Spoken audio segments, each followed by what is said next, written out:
Assalamu alaikum students, this is Ikra from Dolina Public School. Here is book Know Your World Social Studies, book 5, and today we will read chapter number 2 from weather to climate. Unit 1 the earth and the environment का chapter number 2 from weather to climate. Here is chapter from weather to climate. हम इस chapter में weather और climate के बारे में पढ़ेंगे. Weather और क्लाइमेट किसे कहते हैं. In previous classes you have learn that whether is the name of we use for the changing atmosphere conditions at any given time. In most part of the world the weather keeps changing. It doesn't remain the same for long. अच्छा, इसमें ये कह रहे हैं कि last class में हमने weather के बारे में पढ़ लिया था कि वेदर किसे कहते हैं. Weather is the name, weather उसका नाम है. We use for the changing atmosphere condition at any given time. Atmosphere condition एक गिवन टाइम पर, मतलब जो टाइम प्रेजेंट जो टाइम चल रहा होता है, एक टाइम पर जो एटमॉस्फेयर की जो कंडीशन है वो चेंज होती रहती है. लाइक परमानेंट वेदर की कोई परमानेंट कंडीशन नहीं होती, वो चेंज होती रहती है. तो उसको क्या कहते हैं हम, वेदर. और parts of the world the weather keeps changing. और ये सिर्फ हम पाकिस्तान की बात नहीं कर रहे हैं, हम पूरे वर्ल्ड की बात कर रहे हैं, पूरी दुनिया की बात कर रहे हैं कि पूरी दुनिया में यही सिस्टम चलता है वेदर का, कि वेदर एक टाइम पे कांस्टेंट, एक टाइम पे एक जैसा नहीं रहता, चेंज होते रहता है. कीप्स चेंजिंग, उसका जो वेदर होता है वो तब्दील होते रहता है. It doesn't remain the same for long. और वही वाली बात कि कोई एक वेदर, लाइक अगर मैं फॉर एग्ज़ाम्पल अगर मैं ये कहूँ कि समर, अभी समर चल रहा है, तो समर का जो सीज़न है ये बहुत लॉन्ग टाइम तक नहीं रहेगा. इसके भी एक टाइम पीरियड होता है. यू नो दैट कि ये सितंबर, अक्टूबर या नवंबर में फिर विंटर सीज़न स्टार्ट हो जाता है. तो इसमें यही बात कह रहे हैं कि it doesn't remain the same for long. ये जो वेदर है ये बहुत लॉन्ग टाइम तक नहीं चलेगा, कुछ टाइम तक है. देन उसके बाद नेक्स्ट सीज़न स्टार्ट हो जाएगा, विंटर सीज़न. और उसमें भी यही होगा कि विंटर सीज़न भी कोई बहुत लॉन्ग टाइम के लिए नहीं रहता. उसके बाद फिर ऑटम स्टार्ट हो जाता है, फिर समर स्प्रिंग स्टार्ट हो जाता है. तो इस बात का मतलब ये है समझाने का. ठीक है. अच्छा, some factors that affect weather. कुछ ऐसे अनासर हैं जो वेदर को, मौसम पर इफ़ेक्टिव होते हैं. To determine the weather of a place it is necessary to note the. अच्छा, हम वेदर की उस जगह को मालूम करते हैं. और मालूम करने के लिए हमें ज़रूरी है हम किस चीज़ को, क्या क्या चीज़ें नोट करें. वेदर की कंडीशन जानने के लिए हमें क्या क्या चीज़ें नोट करना पड़ती हैं. Temperature, precipitation, humidity, winds and air pressure. दर्जा हरारत. अच्छा, प्रेसिपिटेशन हवा का दबाव, ह्यूमिडिटी नमी, विंड्स हवा, एंड एयर प्रेशर हवा के चलने में उसकी रफ्तार. Because a change in any of these factors will affect the climate. और इन सब के चेंज होने पर या इन सब के बारे में जानना और इस पे अप टू डेट रहना कि अभी इसकी क्या कंडीशन है, इसकी क्या कंडीशन है, इसकी क्या कंडीशन है. तो इन सब को जानने के बाद हमें पता चलता है कि वेदर किस तरह और क्या इफ़ेक्ट कर रहा है और किस तरह का वेदर है. Meteorologist can determine the different weather conditions by measuring them in the weather और मेट्रोलॉजिकल स्टेशन. जो मेट्रोलॉजिस्ट होते हैं वो मालूम करते हैं डिफरेंट वेदर की कंडीशन. लाइक अभी कौन सा वेदर चल रहा है, इसके बाद कौन सा वेदर आएगा, ये सब जानने के लिए मेट्रोलॉजिस्ट मालूम करते हैं, मेजर करते हैं कहाँ पर, मेट्रोलॉजिकल स्टेशन, उनका एक जो स्टेशन होता है वहाँ पर मेट्रोलॉजिस्ट कहते हैं माहिर मौसमियात को। Do you know how the different conditions of weather are measured in the meteorological stations? क्या आप जानते हैं कि वेदर की जो डिफरेंट कंडीशंस होती हैं उनको जानने के लिए मेट्रोलॉजिकल स्टेशन मेजर करने के लिए कहाँ पर है और क्या होता है उसमें? इस पिक्चर में, इस डायग्राम में हमें दिखाया गया है सिंपल वेदर स्टेशन। ये एक सिंपल डायग्राम है वेदर स्टेशन की जो कि हमें बताया गया, दिखाया गया है। Sunshine recorder, thermometer screen, wind vane, anemometer, rain gauge. ठीक है, ये एक क्या है, वेदर स्टेशन है। यहाँ पर ये सारे मेजरमेंट्स के लिए इनके इंस्ट्रूमेंट्स लगे हुए हैं। इन सब के थ्रू जानते हैं कि वेदर की क्या कंडीशन है meteorologist. Do you know a weather station और meteorological station is a place where instruments to measure and record weather are kept. Other information is provided by satellite technology.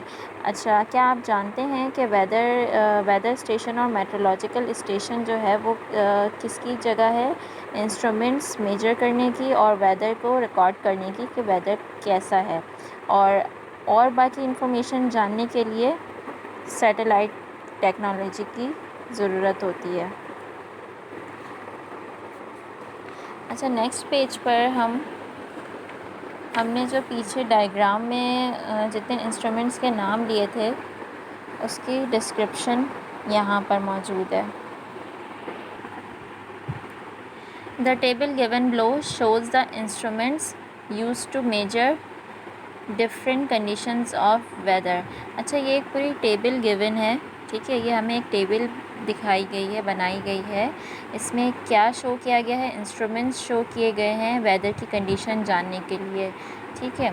ये क्या है? कंडीशंस हैं weather की, ये conditions हैं। Instrument use for measuring, weather की condition जानने के लिए ये इंस्ट्रूमेंट यूज़ होते हैं, ठीक है। और ये हैं उनके unit use for the measurement, उसकी मेजरमेंट के लिए कि इस इंस्ट्रूमेंट को हम किस तरह मेजर करेंगे, तो ये उसकी यूनिट्स हैं। ये हमें 3 पार्ट्स में गिवन है। कंडीशन, टेम्परेचर, दर्जा हरारत। Temperature is measured with a thermometer, it tells us how hot और cold a place is. Temperature एक टेम्परेचर को जानने के लिए हमें किस चीज़ की नीड होती है? थर्मामीटर की। और वो थर्मामीटर हमें क्या बताता है कि कितना गर्म है और कितना ठंडा है, मतलब कोई जगह कितनी गर्म है और कितनी ठंडी है। ये इंस्ट्रूमेंट है, ये थर्मामीटर है और ये इसका यूनिट है डिग्रीज़ फ़ारेनहीट, डिग्रीज़ सेल्सियस। ये इसके यूनिट्स हैं, फ़ारेनहीट और Celsius. Rainfall, precipitation is measured with a rain gauge. Rainfall मतलब बारिश की जो मकदार है, लाइक हमें ये मेजर करना है कि अगर बारिश हुई है तो कितनी हुई है, कितनी तादाद में हुई है, उसका क्या मेजरमेंट उसकी क्या है, वो जानने के लिए हमें क्या चाहिए होता है? Rain gauge. कौन सा इंस्ट्रूमेंट यूज़ करते हैं? Rain gauge. रेन गेज के थ्रू हमें पता चल जाता है कि बारिश किस जगह पर, किस एरिया में कितनी परसेंटेज, मतलब उसका परसेंटेज निकाल लेते हैं कि कितने % बारिश हुई है। और इसका यूनिट क्या है? Millimetres. Next, wind direction. Wind की जो, हवा की जो डायरेक्शन है, लाइक हमारे कितने डायरेक्शंस होते हैं? 4 डायरेक्शंस होते हैं, north, south, east and west, ठीक है। अब हमें ये जानना है कि आज हवा किस रुख को चल रही है, तो वो जानने के लिए विंड डायरेक्शन उसको कहते हैं कि हवा किस रुख को चल रही है। Wind direction is indicated by a wind vane. Wind direction किससे इंडिकेट किया जाता है? विंड वेन से। The arrow points to the direction opposite to where the wind comes from. अच्छा, ये देखें, ये है इसका इंस्ट्रूमेंट, विंड वेन का ये इंस्ट्रूमेंट है। इसमें ये बताया गया है कि विंड डायरेक्शन, अगर हवा चल रही है, हवा जिस रुख को चलेगी, ये जो एरो है ये उस तरफ मूव कर जाएगा। लाइक ये साउथ और ये वेस्ट है, ठीक है। हवा अगर साउथ से वेस्ट की तरफ चल रही है तो इसकी जो एरो है वो वेस्ट पर जा रहा है कि हवा आज वेस्ट की तरफ से चल रही है। अगर हवा साउथ की तरफ चलेगी, हवा साउथ की तरफ चल रही है तो ये जो एरो है ये ख़ुद ही घूमकर साउथ की तरफ आ जाएगा। तो फिर हमें ये पता चल जाएगा कि आज हवा किस रुख की है, ठीक है। North, south, east, west and the intermediate direction, ये चारों डायरेक्शंस में हवा चलेगी तो हमें पता चल जाएगा। लेकिन समटाइम ऐसा होता है कि इन चारों डायरेक्शन में कोई एक पॉइंट पर हवा नहीं चल रही है। समटाइम ऐसा होता है कि इन सब के बीच में, इंटरमीडिएट मतलब इन सब के बीच में, इसके नॉर्थ और साउथ के बीच में हवा की डायरेक्शन है आज, वैसी हवा चल रही, तो हमें ये भी पता चल जाता है इससे। Next, wind speed. अच्छा, अब हवा की स्पीड, हमने हवा का डायरेक्शन जान लिया कि हवा की डायरेक्शन किससे, हम विंड से फाइंड आउट करते हैं। अब विंड की स्पीड के, उसकी स्पीड कितनी, रफ़्तार कितनी है, हवा की रफ़्तार कितनी है। Wind speed is measured using an anemometer. Wind speed के जो हम मेजर करते हैं वो किससे करते हैं, एनमोमीटर से। ये है इसका instrument, एनमोमीटर।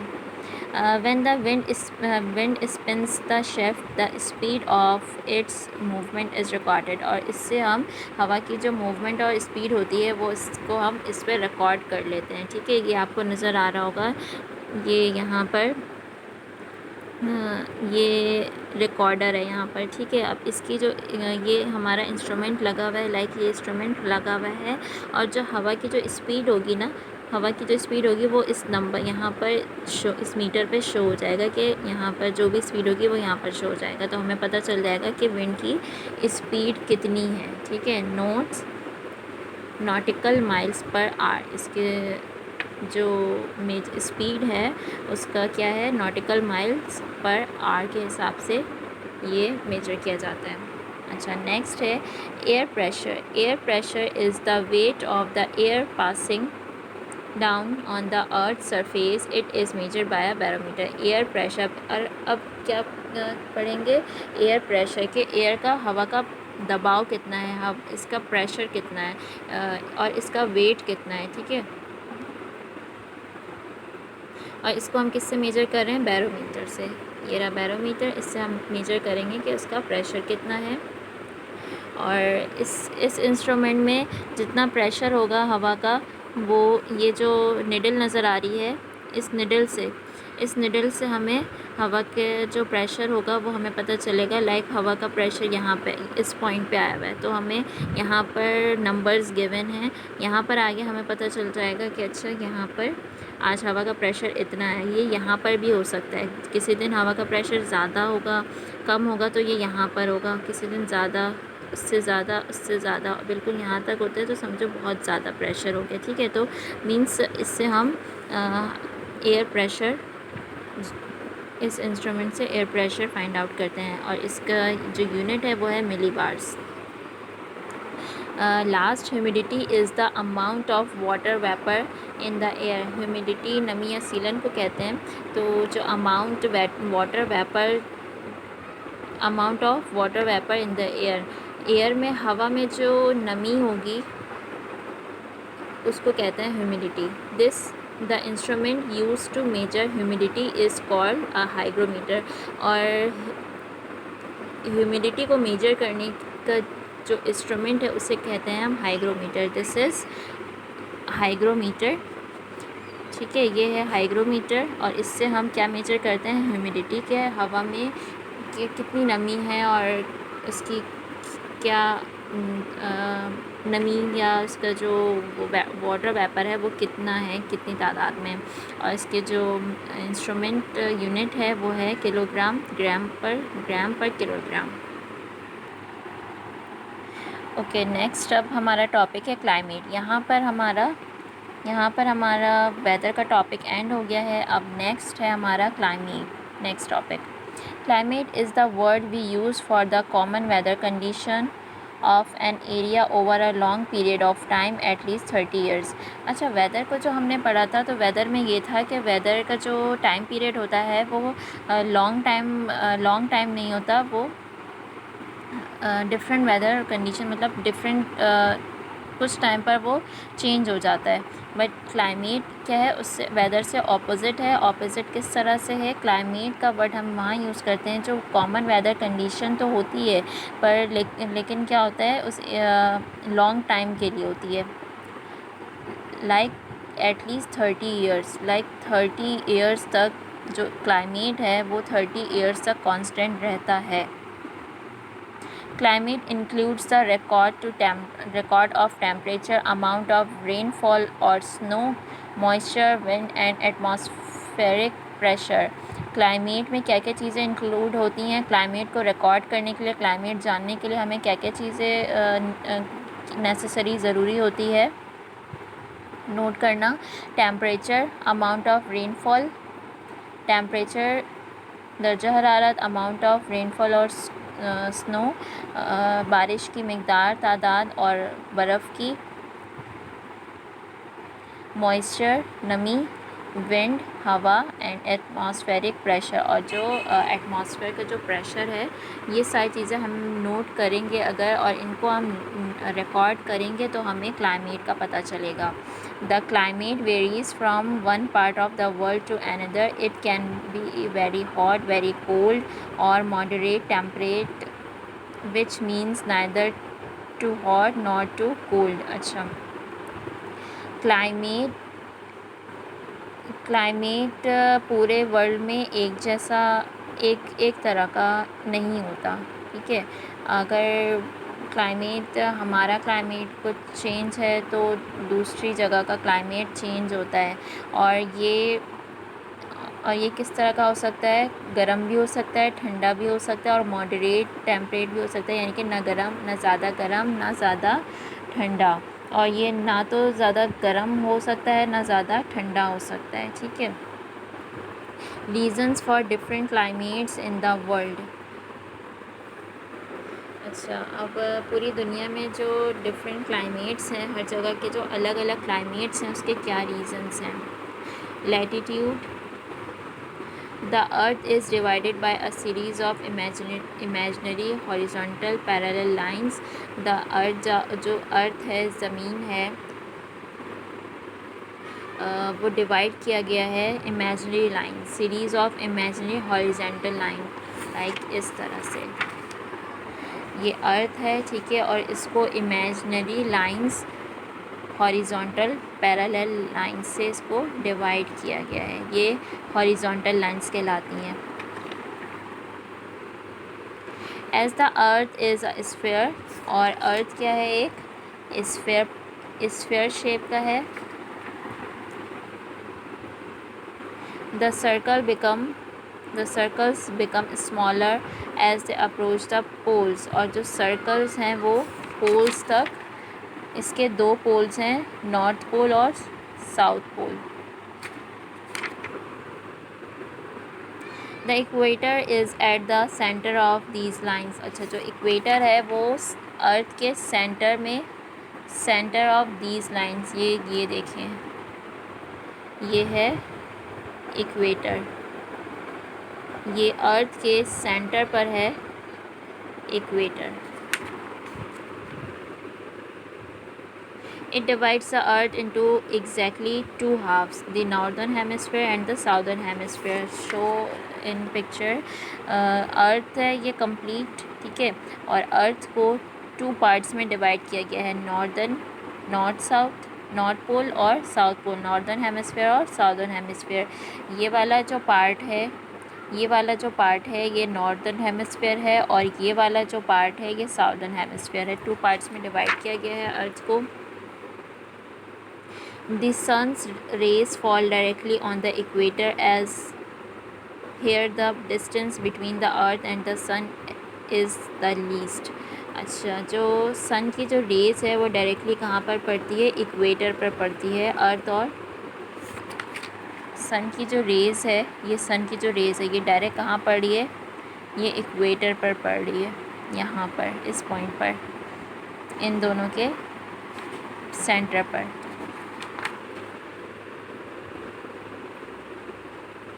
Therefore, the regions closest to the equator experience a hot climate। अच्छा, इन इक्वेटर पर जो रीजन्स होते हैं, ये कह रहे हैं कि इस इक्वेटर पर जो भी रीजन होंगे, जो भी ख़त्ता होगा, मतलब जो भी जगह होगी, ये जो भी एरिया होगा वो गर्म होगा। क्यों? क्योंकि जो सन रेज़ हैं वो डायरेक्ट इक्वेटर पर पड़ रही है। तो इस एरिए में जो भी इलाक़े होंगे या जो भी जगह होगी वो कैसी होगी? वो गर्म होगी बहुत, क्योंकि सन रेज़ पड़ रही है। The regions which lie further away from the equator receive the sun's rays at an angle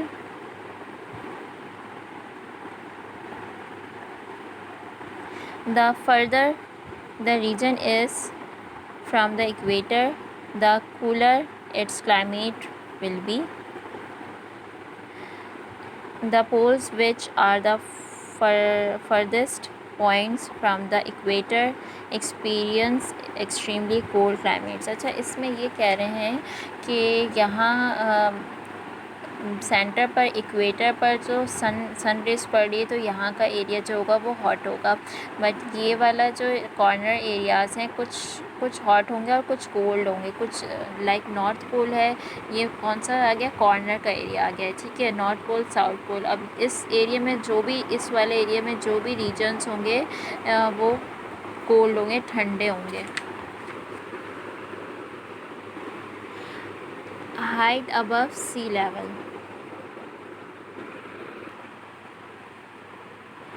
अच्छा, height above sea level, the higher a place is situated above sea level, the cooler it is, because the temperature decreases by 1 degree centigrade with every 200 meters of altitude. अच्छा, इसमें ये कह रहे हैं height above sea level में कि जो सी level, सी area के, समुद्र के करीब के जो एरिया होंगे वो ठंडे होंगे, उनका जो टेम्परेचर होगा वो डिक्रीज़ होता जाएगा, डिक्रीज़ होता रहता है। लाइक 1 डिग्री सेंटीग्रेड तक इसका टेम्परेचर पहुंच जाता है विद एवरी 200 मीटर्स। मतलब कि हर 200 मीटर्स के बाद इसका जो टेम्परेचर होता है वो डिक्रीज़ होता जाता है। नेक्स्ट है distance from the sea. The sea is cooler than the land in summer, but because water retains its heat longer than land does, it warmer than the land in winter। अच्छा, इसमें ये कह रहे हैं कि समंदर ज़मीन के मुकाबले गर्मियों में ठंडा होता है, और इसी तरह समंदर सर्दियों में, अगर हम सर्दियों में बात करें तो सर्दियों में इसी का ऑपोज़िट हो जाएगा। सर्दियों में इसका जो पानी, समंदर को जो पानी होता है उसके जो टेम्परेचर होता है वो ज़्यादा होता है, और अब एज़ कम्पेयर टू लैंड जो होती है वो ठंडा होता है, और जो वाटर होता है, समंदर का जो पानी होता है वो टेम्परेचर उसका ज़्यादा होता है, ठीक है। Thus, in summer, cool breezes blowing across the sea keep regions near the sea cooler than regions laying inland। In winter, the reverse happens। अच्छा, इसमें यही बात कह रहे हैं कि यही वाला जो प्रोसेस होता है वो रिवर्स हो जाता है। लाइक समर में जो हवा का जो दबाव होता है, और जो आसपास के एरियाज़ होते हैं, सी के, समंदर के जो आसपास के एरियाज़ होते हैं, गर्मियों में वो ठंडे होते हैं, और पानी जो होता है वो सर्दियों में पानी जो होता है वो हॉट होता है, और जो आसपास के जो एरियाज़ होते हैं वो ठंडे होते हैं। और इसी का रिवर्स ले लें आप, तो गर्मियों में पानी जो होता है वो वार्म होता है, मतलब उसका टेम्परेचर ज़्यादा होता है एज़ कम्पेयर टू लैंड ज़मीन जो आसपास के एरियाज़ होते हैं वो ठंडे होते हैं। Due to warm sea breezes, the coastal regions enjoy mild winter as oppose to severe winter inland. अच्छा, इसमें ये कह रहे हैं कि इसी प्रोसेस और इस कंडीशन की वजह से जो साहिली इलाक़े, साहिली ख़त्ते होते हैं, वहाँ पर जो लोग एंजॉय करते हैं, वो कौन से वेदर एंजॉय करते हैं? जब गर्मियों का समर वेदर, क्योंकि क्या होता है, पानी ठंडा होता है और जो आसपास के जो एरियाज़ होते हैं, कोस्टल रीजन के जो एरियाज़ हैं, ख़त्ता है, वो कैसा होगा, वो गर्म होता है। तो लोग ज़्यादातर एंजॉय कब करते हैं? गर्मियों में, एज़ कम्पेयर टू विंटर, क्योंकि विंटर में बाहर के एरियाज़ ठंडे होते हैं और पानी गर्म होता है। तो ये ये बात कह रहे हैं इसमें, ठीक है। General types of climate, climate के कुछ टाइप्स हैं। There are 3 main types of climate which are based on latitude. कितने कितने टाइप्स हैं? क्लाइमेट के 3 टाइप्स हैं। दीज आर पोलर, टेम्परेट और ट्रॉपिकल। ये 3 टाइप्स हैं क्लाइमेट के।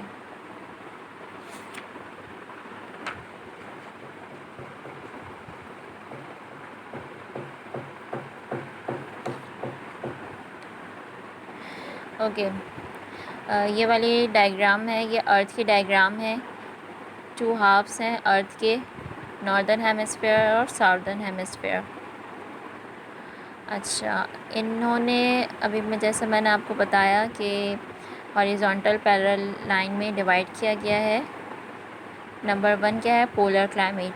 ये वाला टॉप पर जो है, नॉर्थ पे के टॉप पर जो है, वो कौन सा क्लाइमेट है? Polar climate. यहाँ पर शो किया गया है पोलर रीजन किसे कहते हैं। पोलर क्लाइमेट का क्या मतलब है? पोलर रीजन किसे कहेंगे? These are the coldest part of the world. और जो पोलर रीजन में, इस रीजन में जितने भी एरियाज़ या जितने भी कंट्रीज़ होंगी, वो कैसी होंगी? बहुत ज़्यादा ठंडी होंगी, मतलब कोल्डेस्ट एरिया है पूरी दुनिया का सबसे ज़्यादा। नेक्स्ट क्या है? Temperate climate, temperate region. ये है temperate region. These areas have a moderate temperature and climate. Temperate का मतलब ये है कि यहाँ के जो क्लाइमेट है ना, वो मतलब मिड में रहता है, ना ज़्यादा सर्दी होती है और ना ज़्यादा गर्मी होती है। एक टेम्परेचर, एक बैलेंस इसका क्लाइमेट है। नेक्स्ट है tropical climate, tropical regions. The climate in these regions is hot and humid with high precipitation. अच्छा, इस रीजन के जो ट्रॉपिकल रीजन है, यहाँ पर ज़्यादा बारिश होती है, गर्मी भी होती है, लेकिन यहाँ पे ज़्यादा बारिशें भी होती हैं। नेक्स्ट है टेम्परेट क्लाइमेट। दोबारा से आ गया, ये हमने पढ़ लिया है, और ये दोबारा से यहाँ पर आ गया polar climate. Like polar climate और टेम्परेट क्लाइमेट इस एरियाज़ में, और सेंटर पे क्या आ रहा है? Tropical climate. अच्छा, हम इसको बाकी पढ़ लेते हैं। Equator regions, a heavy cloud cover and violent thunderstorms are the hallmark of these regions. The temperature stays hot throughout the year. अच्छा, इक्वेटोरियल रीजन में क्या है? यहाँ पर हैवी क्लाउड, लाइक जो आपका स्काई है, मतलब आसमान है, वो बादलों से ढका हुआ होता है, और थंडर स्टॉर्म, गरज चमक के साथ यहाँ पे मतलब बारिशें भी बहुत होती हैं, और टेम्परेचर जो है वो ज़्यादातर गर्म रहता है, मतलब पूरे साल मोस्टली गर्मी रहती है। डेज़र्ट रीजन, अच्छा, रेगिस्तानी इलाक़े। टेम्परेचर हेयर में range from very high in the day to freezing at night. यहाँ पर जो टेम्परेचर होता है वो टू मच हाई होता है, मतलब बहुत ज़्यादा यहाँ पर गर्मी होती है। टेम्परेचर जो है वेरी हाई, बहुत ज़्यादा गर्मी होती है। लास्ट है mountain regions. These high altitude mountains have a cold climate. यहाँ पर जो क्लाइमेट है वो कैसा है? ठंडा है, मतलब कोल्ड क्लाइमेट है। और माउंटेन एरिया है, माउंटेनस एरिया है, तो यहाँ पर हाई माउंटेन्स होते हैं, बहुत ज़्यादा, मतलब जो पहाड़ हैं वो बहुत ऊंचे ऊंचे पहाड़ होते हैं। Next, the climate of Pakistan. अब हमने डिस्क्राइब कर लिया कि क्लाइमेट किसे कहते हैं और वेदर किसे कहते हैं। अब हम पढ़ेंगे पाकिस्तान के क्लाइमेट के बारे में। पाकिस्तान के क्लाइमेट कैसा है? Pakistan is located approximately between 37 north degree and 24 north degree. Since it is close to the Tropic of Cancer, the sun's rays fall fairly directly on it. अच्छा, पाकिस्तान का जो क्लाइमेट है वो है ट्रॉपिकल क्लाइमेट है। ये रहा ट्रॉपिकल क्लाइमेट के बारे में हमने पढ़ा था। बहुत ज़्यादा गर्मी होती है और बारिशें भी होती हैं, ठीक है, ऐसा क्लाइमेट है पाकिस्तान का। और जो सन रेज़ हैं वो डायरेक्टली पाकिस्तान के ऊपर मतलब इसके वेदर पर पड़ती है। Pakistan records mostly high temperature and is counted among the hotter countries of the world. अच्छा, इसके जो पाकिस्तान के जो रिकॉर्ड किया गया है मोस्टली हाई टेम्परेचर, मतलब ज़्यादातर जो रिकॉर्ड किया गया है वो बहुत गर्म है, गर्मी बहुत ज़्यादा है। और ये पाकिस्तान वर्ल्ड में मतलब दुनिया में गर्म मुल्क कहलाता है, हॉटेस्ट कंट्री है। However, the climate varies between the different physical regions of Pakistan because they are located at different latitudes, altitudes and distances from the sea. इस वजह से क्योंकि इसकी जो फ़िज़िकल कंडीशन है, तब ख़तुख़ाल है पाकिस्तान के, वो डिफरेंट एरिया डिफरेंट रीजन्स में लैटिट्यूड्स एल्टीट्यूड्स में मौजूद हैं, वाक़ हैं। एंड डिस्टेंस फ्रॉम द सी, और सी से जो डिस्टेंस है वो ज़्यादा है। इस वजह से the mountainous region are located at high altitudes. Mountainous regions के जो लोकेटेड हैं वो वहाँ पर वाक़ हैं, उनके हाई एल्टीट्यूड हैं, मतलब ऊँची ऊँची पहाड़ियाँ हैं। In these areas winters are extremely cold and extend from October to April. Mountainous areas के जो लैटिट्यूड होते हैं वो हाई होते हैं, इस वजह से वहाँ का वेदर कैसा है, विंटर कोल्ड है, ठीक है। वहाँ पे ज़्यादा टाइम सर्दियाँ जो होती हैं एक्सटेंड करती हैं ज़्यादा टाइम, अक्टूबर टू अप्रैल तक सर्दी रहती है वहाँ पर। The temperature often stage below freezing.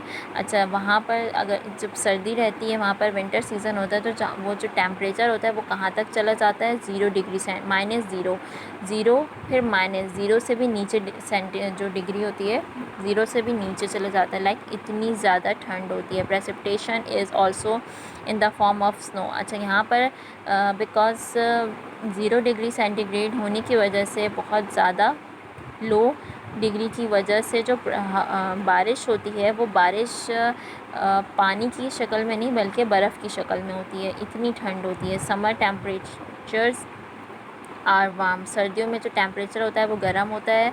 From कब से लेकर कब तक, मई से लेकर अगस्त तक आर समर मंथ्स। ये May to August just 3 months, मई और अगस्त, मई से लेकर अगस्त तक,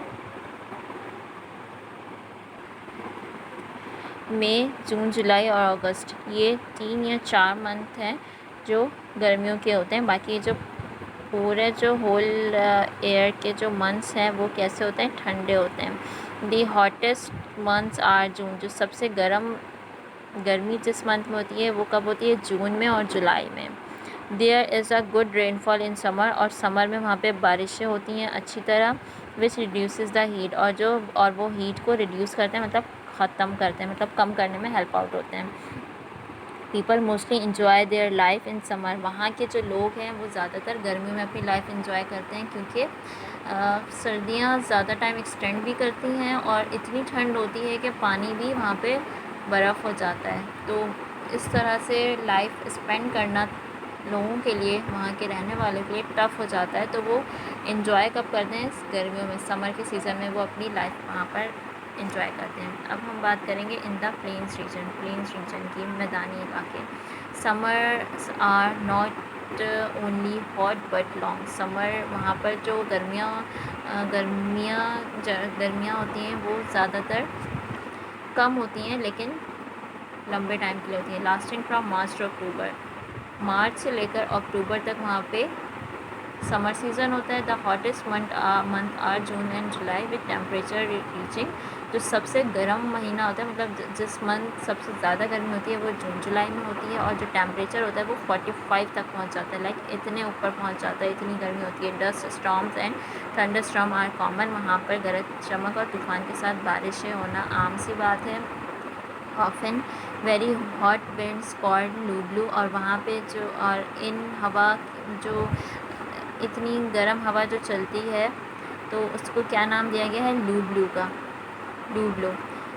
people usually stop outdoor work during the hottest part of the day, और जब इतनी गर्मी होती है तो लोग जो वहाँ के रहने वाले होते हैं वो अपने आउटडोर मतलब बाहर के काम को अवॉइड करते हैं इन दिनों में, लाइक जब बहुत ज़्यादा इन डेज़ में गर्मियाँ होती हैं तो लोग अवॉइड करते हैं घर से बाहर निकलना। There is not much rainfall in this region, यहाँ पर रेनफॉल मतलब बारिशें कम होती हैं। Farmers have to irrigate their crops, और फार्मर्स वहाँ के जो किसान होते हैं वो अपनी फसलों की आपाशी करते हैं। विंटर्स आर मिल्ड और with temperature ranking from 10 degree centigrade to 21 degree centigrade. January is the coldest month. अच्छा, यहाँ पर जो फार्मर्स किसान होते हैं वो आपाशी करते हैं, और सर्दियों में जो टेम्परेचर होता है वो 10 से लेकर 21 तक होता है, और जनवरी जो होता है वो सबसे ज़्यादा कोल्डेस्ट मंथ होता है। इन द डेजर्ट रीजन, अब नेक्स्ट क्या है, डेजर्ट रीजन, रेगिस्तानी इलाके। इट्स सेल्डम रेन्स, यहाँ पर कभी कभी बारिश होती है। Summers are hot and dry with hot and dusty winds blowing throughout, यहाँ पर जो समर में बहुत ज़्यादा गर्मी होती है और हवा जो चलती है वो डस्टी वेदर होता है, लाइक मिट्टी वाली हवा चलती है। Winters are extreme with the temperature going below, और विंटर में जो इसका टेम्परेचर होता है वो एक्सट्रीम पर पहुंच जाता है, लाइक 0 डिग्री तक पहुंच जाता है। गर्मी भी जितनी शिद्दत से होती है सर्दियों में भी वैसे ही ठंड होती है। In summer the temperature goes over, और गर्मियों में जो टेम्परेचर है वो कहाँ तक पहुंच जाता है, 50 तक। सर्दियों में टेम्परेचर 0 तक पहुंच जाता है, लाइक बहुत ठंड, और गर्मियों में टेम्परेचर 50 डिग्री तक चला जाता है, लाइक बहुत गर्मी। अब नेक्स्ट है एंड लास्ट, नहीं सेकेंड लास्ट है, coastal region. In the coastal region, साहिली इलाके, देयर इज़ लिटिल रेनफॉल, यहाँ पर बारिशें होती हैं लेकिन कम होती हैं।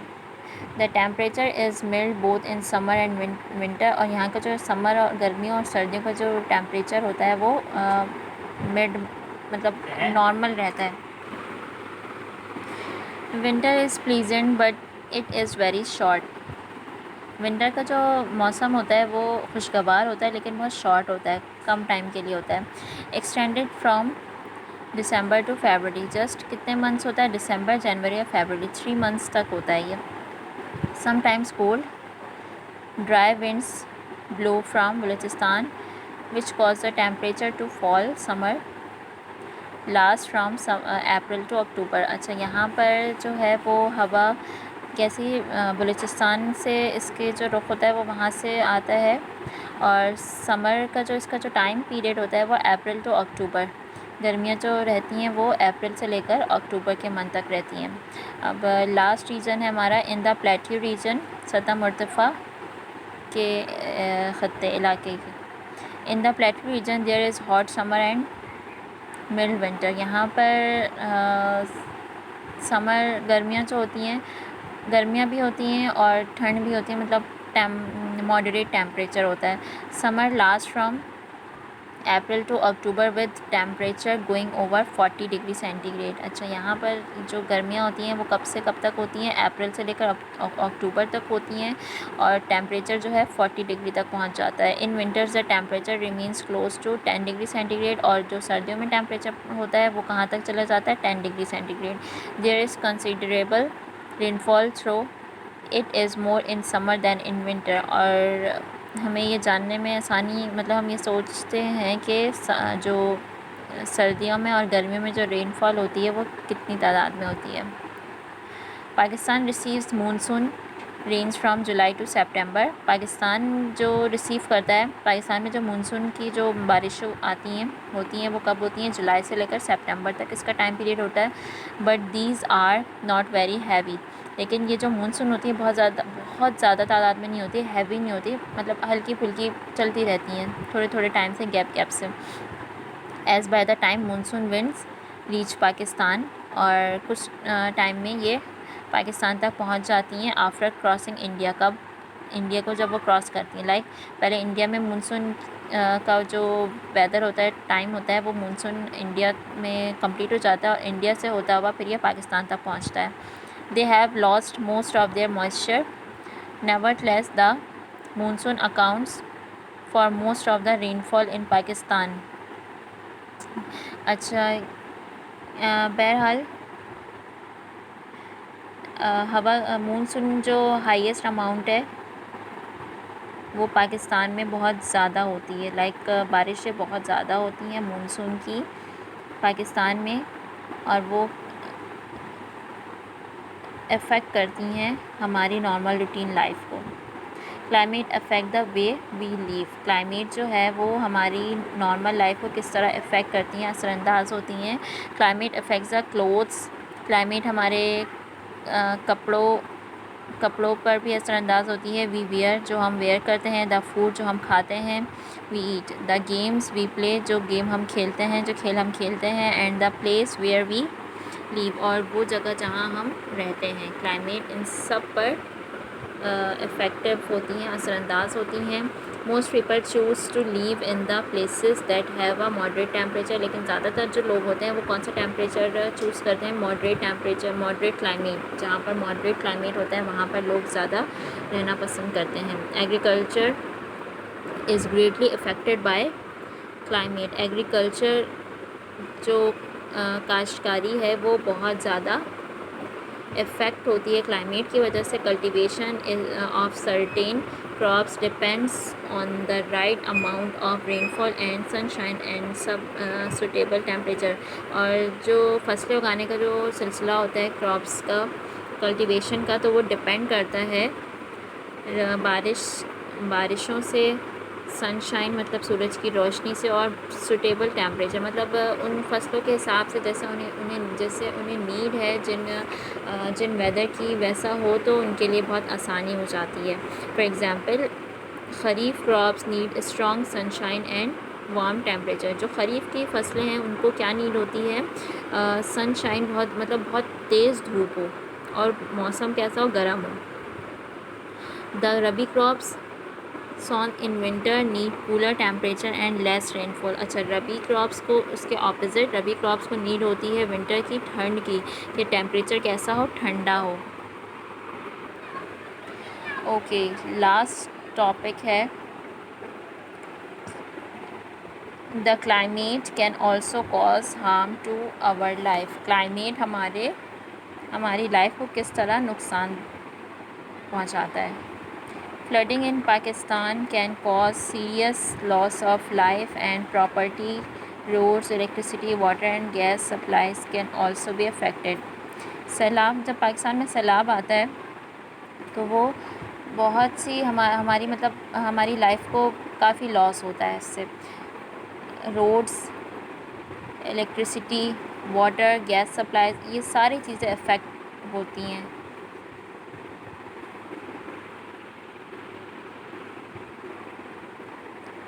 ड्यूरिंग द फ्लड सीज़न, जो सैलाब आने का जो सीज़न होता है जुलाई से लेकर सितंबर तक होता है, और जो Indus overflows its bank when it silt it has brought from higher level settles to the bed and makes it shallow. अच्छा, इनका जो फ्लड आने का जो सीज़न होता है वो कब से कब तक होता है? जुलाई से लेकर सितंबर तक होता है सैलाब का। और वो क्यों आता है? क्योंकि जो हमारा मेन रिवर है इंडस बैंक, वो ओवरफ्लो हो जाता है, और उसके ओवरफ्लो होने की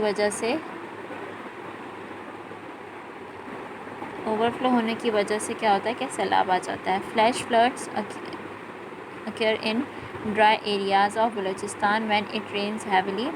और जो बलूचिस्तान की तरफ से आता है, वो उसका क्या होता है कि रेन्स जो होती हैं, हवा जो होती है वो बारिशें जो होती हैं वो बहुत ज़्यादा होती हैं, बारिशें बहुत ज़्यादा होती हैं, जिसकी वजह से सैलाब तक आ जाता है या उसका ख़तरा होता है। The ground becomes saturated with water, जो ज़मीन होती है वो पूरी भीग चुकी होती है। That has fallen too quickly to be absorbed, लेकिन ये कि कुछ टाइम में या क्विकली जल्दी एब्जॉर्ब भी कर लेता है वो water. People living in the plains also lose their lives in the extreme summer temperatures. जो वहाँ के जो लोग होते हैं, वो रहने वाले जो लोग होते हैं वो प्लेन रीजन में, मैदानी इलाकों में जो लोग रहते हैं वो गर्मियों की वजह से, टेम्परेचर की वजह से बहुत ज़्यादा प्रॉब्लम में होते हैं due to dehydration and heat strokes. क्योंकि डिहाइड्रेशन हो जाती है, चूँकि गर्मी बहुत ज़्यादा होती है, तो पानी की कमी की वजह से या गर्मी की वजह से हमें सांस लेने में प्रॉब्लम होती है, तो डिहाइड्रेशन हो जाती है और हीट स्ट्रोक्स, बहुत ज़्यादा गर्मी बढ़ जाती है। Similarly in the mountainous region where temperature drop to low freezing in winter. अच्छा, इसी तरह इसी का ऑपोजिट ले लें, जो माउंटेनस रीजन है, जो पहाड़ी इलाके हैं, वहाँ पर टेम्परेचर इतना ज़्यादा कम हो जाता है, मतलब डिक्रीज़ हो जाता है, सारी चीज़ें फ्रीज़ होने लगती हैं। People can die to extreme cold, और लोग वहाँ पे किस वजह से मरते हैं? एक्सट्रीम कोल्ड की वजह से, बहुत ज़्यादा मतलब ठंड की वजह से लोग मरते हैं। दोनों सिचुएशन है और दोनों सिचुएशन हमारे लिए हार्मफुल है। Sometimes great destruction is caused by avalanches and landslides. अच्छा, समटाइम्स ऐसा होता है कि एक बहुत ज़्यादा तबाही किस वजह से होती है? एवेलेंचेस और लैंडस्लाइड्स की वजह से। बर्फ़ का तोदा और बर्फ़ का जो कड़कड़ा, मतलब बर्फ़ की एक चट्टान, उसके गिरने की वजह से भी बहुत ज़्यादा तबाही होती है। Extreme climate can also adversely affect transport as sometimes heavy snow block roads. अच्छा, एक्सट्रीम क्लाइमेट, अच्छा जब क्लाइमेट हमारे लिए बहुत ज़्यादा नुकसानदेह होता है, कब? जब ऐसा क्लाइमेट हो जाता है, सैलाब आना, बारिश होना, और बारिश के बाद फिर सैलाब के बाद फिर जो हमें फेसेस करने पड़ती हैं प्रॉब्लम्स, उनमें ट्रांसपोर्ट की भी प्रॉब्लम्स आ जाती है, क्योंकि बर्फ़बारी होने की वजह से रोड्स ब्लॉक हो जाते हैं। फॉग और storms can disturb flight schedules and also road and rail transport. और धुंध की वजह से, तूफ़ान की वजह से जो हमारी शेड्यूल की जो फ़्लाइट्स होती हैं, रेल ट्रांसपोर्ट और जो फ़्लाइट होती हैं, जितने भी हमारे ट्रांसपोर्ट के एरियाज़ हैं, वो सारे डिस्टर्ब हो जाते हैं। इन सब को हमारा जो शेड्यूल होता है वो पूरा ख़राब हो जाता है, और हमें सम टाइम हमें फ़्लाइट कैंसिल करनी पड़ती हैं, हमें ट्रेन हमारी लेट हो जाती है, रोड ब्लॉकेज हो जाता है, इन सारी चीज़ों की वजह से। I hope guys you will understand properly.